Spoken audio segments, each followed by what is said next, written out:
হরে কৃষ্ণা। আজ মাধব তিথি, একাদশী তিথি। আজকের একাদশীর নাম ইন্দিরা একাদশী। তার সাথে সাথে আজকে আরও একটি বিশেষ তিথি।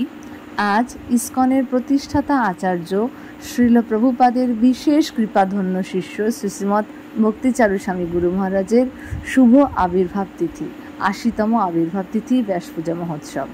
আজ একাদশী উপলক্ষে আমাদের বাড়িতে ভোগ নিবেদন ছিল মিক্সড ফ্রাই, সাবুর পকোড়া, কিনোয়ার খিচুড়ি, আলু পনির সবজি, বাদাম সেদ্ধ, সাবু মাখা, সাবুর পাঁপড়, সাবুর পায়েস ছিল, তার সাথে শামা চালের জাউ।